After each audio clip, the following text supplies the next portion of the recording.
I'm going to share the only 3 things you need to get started with affiliate marketing and give you examples of each. Hi everyone, it's Kevin from Solopreneur, and if you're looking to get started with affiliate marketing, it's probably seeming pretty confusing at this point. There's so much information out there, so many people talking about different networks, different products, different offers, different traffic sources, do ads, do this, do that, and of course everyone's peddling their course nowadays, trying to sell you their affiliate course and their program. So it can be pretty daunting. I would imagine if I were starting out today and I didn't have much experience with this. So what I wanted to do was I wanted to create a video just breaking down the bare minimum, the 3 simplest components you need to get started. And of course, as you get better, you can build on that and do some of the more advanced techniques you read about and maybe you watch some YouTube videos about. But in terms of getting started, there's only really 3 things you need, and I'll break that down right now. I'm sure that if you're watching this video, you might already know what affiliate marketing is, but if you're not familiar with it, basically what it is you get paid when you sell products or services on a company's behalf. So companies have these affiliate programs and they usually give you a special link, and if people click on your link and they buy something, then you get paid. Now, buying something isn't the only way affiliate programs work. There are places where they'll pay you for traffic, they'll pay you for registrations, and so on and so forth. But generally speaking, I'd say 90% of the time it's for sales. So when you refer a sale or someone converts eventually through your link and it's a sale, then you get paid. So that's what affiliate marketing is.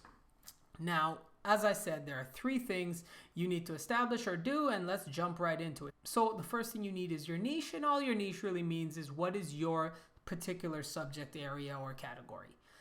So in picking a niche, there's 2 criteria I think you should really consider. So the first is you have to pick something you're passionate about. So of course you're going to be creating affiliate marketing content around this niche.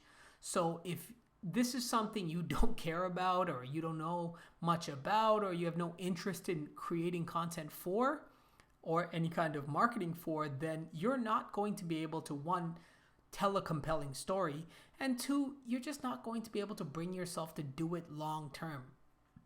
Like, the reality is affiliate marketing, it can work very quickly, but sometimes it takes a little bit of time to build something up. And of course, if you're going to be working on a business, why not pick something that you're actually going to have some fun with and you're interested in? You're just going to create better content. So of course, pick something you're passionate about, and ideally also something you know about. So maybe you've worked in a specific industry, maybe you've studied it, maybe you've been exposed to it. However you've been exposed to it, you've been learning about it by yourself for so long. So obviously pick something you can knowledgeably speak about, because that's going to make you an expert. And the way affiliate marketing works is typically you help people make the right product choices because you teach them something, and then because you taught them something, you recommend these products to them, and then they purchase it, right? Because it's not trying to trick people into buying things. Some affiliates go that route, but that's not sustainable, guys, and that's not the approach I would take. So again, something you're passionate about, ideally something you actually know something about and can impart some knowledge on other people. The next thing you want to do is pick something that isn't overly saturated. Economics 101, supply and demand. So if something has a lot of people fighting over attention for it, then that's not necessarily a good thing, right? Because then your voice gets drowned out. On the flip side, you also don't want something where there's not enough demand for it. So let's just say you come up with a niche that's, your niche is like 100 people in the whole world care about what you're doing. Then that's not great either, because your market is so small that you'll never make any money. So you need to pick something that has a healthy balance of supply and demand. Ideally, you want more demand than there is supply. Now, of course, that's hard to come by, but basically, you want to pick something that actually has the potential to make some serious money. The one final thing I'll say about this is you can make your niche into a micro niche. So for example, let's say you do a channel about gaming. Now, gaming is obviously super saturated, but maybe you pick a very specific video game that's underserved, that has a big audience, but people aren't making videos about, right? Or making content about, or whatever your distribution channel will be, right? So maybe you serve that audience. Or maybe you're doing makeup, but you're very specifically doing makeup for maybe a very specific culture, or maybe a very specific subcategory. Like maybe you're doing like, okay, I'm going to do specifically makeup for going to the gym. I don't know. I don't know too much about makeup, but just as an example, right? Where now you're in a micro niche. But again, got to be careful with the micro niches, because again, you don't want to have 100% market share, but 100% market share is 1,000 people in the whole world. The next thing you want to select is, once you know what your niche is, you need to pick a good product, right? So you know what area you're interested in. Now you need to pick products for that area. So when selecting products, we could make entire seminars about this, but there are really two things I would recommend for beginners. One, pick a product with high commissions. So a lot of people say, for example, start with Amazon because they sell everything to everyone. But the problem with something like Amazon is you're making pennies. Now, it can work, and there are people who are making insane amounts of money on Amazon, obviously. But what I would recommend is, especially if you're going that niche or micro niche approach, is pick items that are a couple of dollars at a minimum each, like even in the 100 plus, right? If you can find something.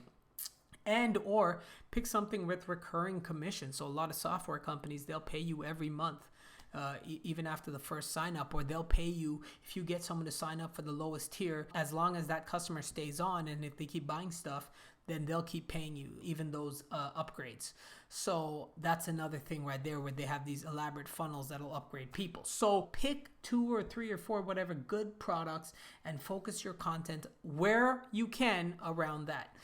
Now, the second thing you want to do is pick a quality program. Not all affiliate programs are made equal. So basically, there are a lot of people who are doing these throwaway programs where it looks like a ghost town. They don't have a dedicated affiliate manager. There are no materials for you to leverage, so they don't have any pre-created scripts for you, banners for you. They don't have any FAQs. They don't have any dedicated landing pages, a resource center, nothing. If that's the case, don't do that. Conversely, you want to find a program that has an affiliate manager, someone you can talk to, that has resources, that have examples. So it's just going to get you started much faster, because you'll know what the value proposition you need to go to market with, because they've done that work for you.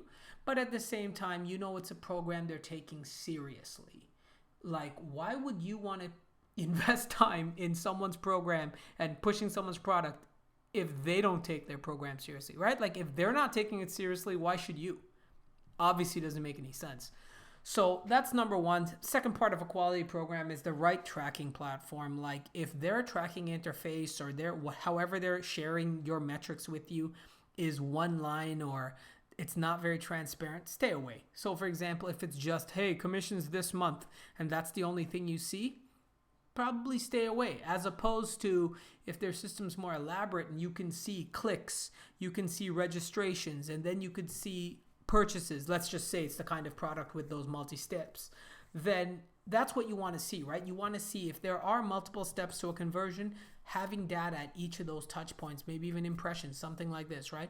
Having data at each of those touch points is going to be a much more reputable program. So, and then you know they're not going to be skimping you on your sales, because believe it or not, a lot of companies do that. They just take some off the top, right? If you send 100 leads, maybe they'll give you 70 of the 100, right? A lot of small companies out there, shady companies, they'll advertise these crazy high commissions, but they're registered somewhere in some, remote area in the world because of some tax shelter, and it's like 3 guys in a basement running this scam company. Like, guys, there's so many products like that. The problem with software companies sometimes, especially, is every company looks legit. Anyone can make a nice looking website these days, right? So guys, really, really encourage you to do your research and due diligence.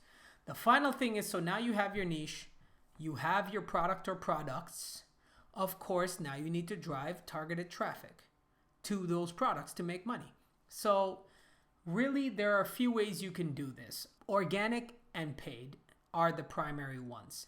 Again, there are other ones, but I wouldn't recommend them for a beginner, because there are special circumstances when you can leverage them. So let's just leave it at this for now. And again, like I said at the top of the video, once you've sort of figured these out, I encourage you to go off and look at those kinds of other avenues for traffic. So The first thing is organic. So what does organic mean? This means stuff you don't have to pay for, right? So you can build a website, you can use Twitter, you can use Instagram, you can create a YouTube channel, you can create a subreddit, you can create a Facebook group, you can create a LinkedIn group.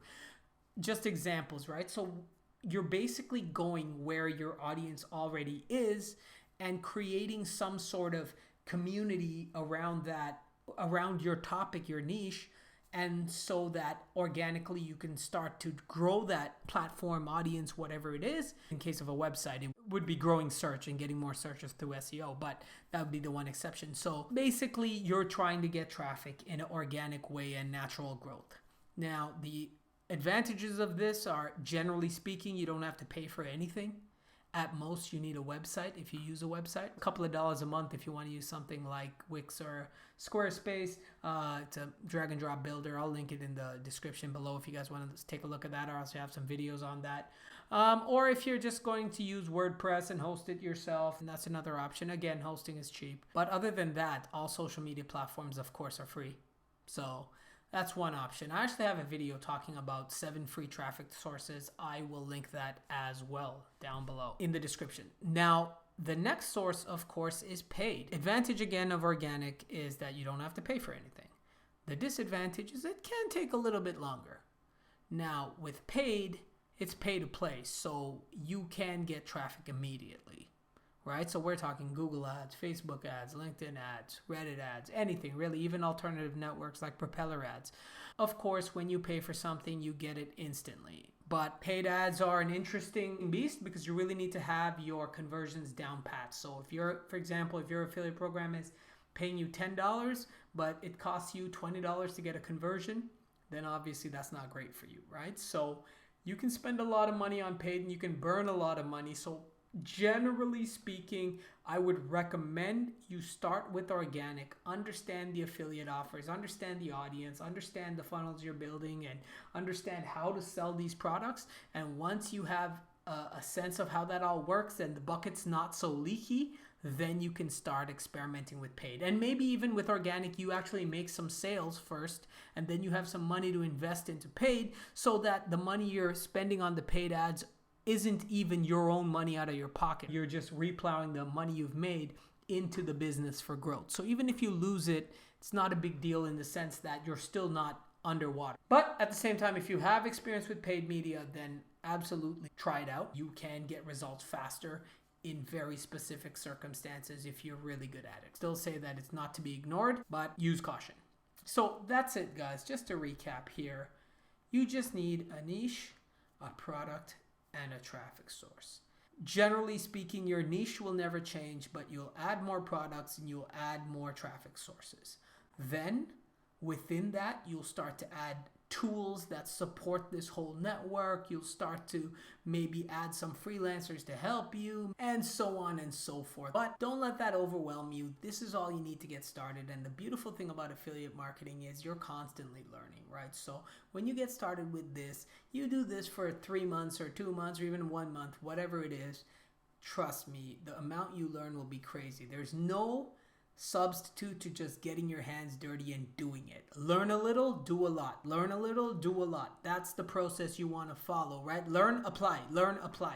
You don't want to just blindly go off and apply and have no idea what you're doing, because that's not great. But you don't want to also spend all your time learning about and theoretically thinking about what you're going to do and never actually do anything, right? So learn a little bit, apply. Learn, apply. That's it. If you need help choosing a product, I do actually have a video talking about some of the best affiliate networks to get started with.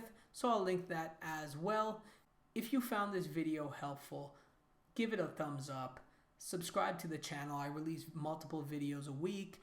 Share with a friend. I'd love to hear what you think in the comments as well, what niche you're thinking about. And we'll see you in the next one. Take care.